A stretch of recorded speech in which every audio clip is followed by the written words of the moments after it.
Extremely proud of the men in that locker room and how we bounced back this week. We talked all week. In order to win this game, we're going to have to control the line of scrimmage. And offensively, I thought we did a tremendous job. We rushed for 232. Foreman had 130 yards rushing off 31 carries. I think that's very impressive. Defensively, I thought we did a great job in the first half, stopping the run. Things got a little away from us at times. We got to tackle better. But I love the way we finished from a standpoint on defense. We had 5 sacks. It's an outstanding job. And then when we talk about field position, it was tremendous, just the mere fact of flipping the field, pinning those guys back. And I can't say enough, too, about Eddie. Just a tremendous job on how he rebounded and bounced back, man. I'm so excited about him and just where his teammates just rallied behind him. So with that, I'll take your questions. Steve, how would you describe just kind of the emotional swing of the last 3 games? I mean, from overtime to the way Cincinnati went to tonight. I would probably just describe it as the National Football League, That's just how it is week to week. You have your ups and your downs, and however it is, whether win or lose, you got to hit the reset button and get ready for the next one. How much of tonight was about pride on the defensive side, considering the last 2 weeks? I don't really consider it to be about pride because we play for pride every time we go out. It's that respect of, representing not only the Carolina Panthers but the name on the back of your jersey. So I think it was a mere fact of guys just coming together, understanding that we didn't put a great performance together last week. And the way we practiced, even though it was a walkthrough, the intensity was there, the concentration and everything. And we wanted to come out today, as you saw, and put together a good performance. Marquise Haynes is not somebody who we typically see make a ton of big plays, but for him to come up big on that drive, what did you see on those 2 plays? Well, I saw a guy that was relentless in trying to get to the quarterback. We talk about it all the time. When the game's on the line, we need to try to finish it up front. And you saw that with those guys just putting pressure on the quarterback. And Marquise, as you said, came out with a huge sack. Steve, this team just looked your team looked really tough tonight. That's got to sort of make you proud. Well, everything that we talk about from a standpoint of our DNA starts with the physicality, and effort. So, again, not living in the past. We didn't do that last week for whatever reason. I wish I could tell you why, because we had a great week of practice. But it happens sometimes. And the way that they responded, it just shows you how resilient this team is. And then also just as a group effort in all 3 phases. The importance to taken off with the run game since you traded McCaffrey. Well, I said it when things happen. You got to talk about who's going to take over. I said we're going to do it by committee. And, Deontay Foreman is a guy, as I told you guys before, that can carry the workload. You got to give him those opportunities to get him going. And you saw tonight what he can do. Do what he did tonight, Steve, in the elements. I know it wasn't muddy, but a lot of wet balls and so forth. How impressive was that? It was very impressive because, number one, ball security is so important. So all the running backs, I thought, did a great job in protecting the football and, holding it tight, 5 points of pressure, as we talk about. So, again, just kudos to those guys in that room. Were you on the headset at all with Ben just saying, keep feeding this guy?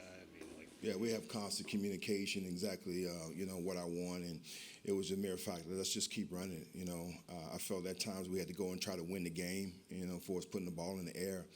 But, we kept it on the ground. We kept grinding them and trying to just really weigh them down in the 4th quarter.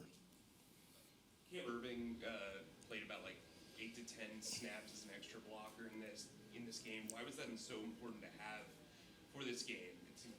Well, it's part of what we do offensively. You see it every week. We go heavy. He comes in. But it's just an opportunity to get another big body in there and just try to create some momentum and get on the edge. What do you know about Dante's injury? Don't know anything right now. It's going to take some time. Probably got to go and get an MRI, so we'll see exactly what's going to take place. Visca breaking free for that big touchdown. How much an impact does he make whenever he's healthy and on the field at full capacity? I'm sorry, say it one more time. Visca, his big touchdown, just how much of a difference does he make whenever he's healthy and on the field at full capacity? Big difference. I think you can go back to the Saints game. It was pretty much identical to what he did tonight. I almost maybe in the same location as well. So one thing that we don't talk about is really the great perimeter blocking on the outside. You know, the receivers did a great job in really, you know, blocking and giving him an avenue to be able to get to the end zone. 7 games left, but you're right in the thick of the playoff chase again. How does that feel? One at a time. Just win today. We're going to come in here tomorrow. We're going to watch the tape. We're going to try to, you know, continue to improve on the things we do well, correct the things we need to correct, enjoy this little semi-bye, try to get healthy a little bit. But again, it's just 1-0 next week. Steve, just curious, 11 days ago, Eddie misses, you know, I don't know what he did, missed the extra point, missed the overtime field goal. How nervous were you with him? You know, you stuck with him, but how nervous were you putting him back out there? And what does it say for him to come out and make 4 of them on a wet field? Wasn't nervous at all. I thought Eddie did a great job, again, just in practice, you know, bouncing back. As you guys asked me earlier in the week, I told you we created different scenarios for him in those situations. And it just says a lot about him as a person, you know. You got to hit the reset button. All the guys do, and just understand that it happens sometimes. But the way he came back tonight, I'm just so proud of him. TJ, you made it very clear that PJ starting after benching him a couple of days ago was your decision. What did you see from him in this game, bouncing back from that? Well, again, managing the offense, you know, really trying to put us in the best position he can. With his checks and seeing the different things for his rotation, getting us in the right call where the safety's coming down, IDing the mic, just all the little things that people probably don't see. So again, I'm excited about the offense and how they operated tonight, and he did a great job managing the game. With over 200 yards on the ground, is this the standard going forward for the team? Well, I've said it from day one that we want to try to, control the line of scrimmage. And to me, I know the league has somewhat changed a little bit where everybody thinks it's about passing. But as a defensive guy, I understand there's nothing more demoralizing than having 200 and some yards ran on you, right, last week.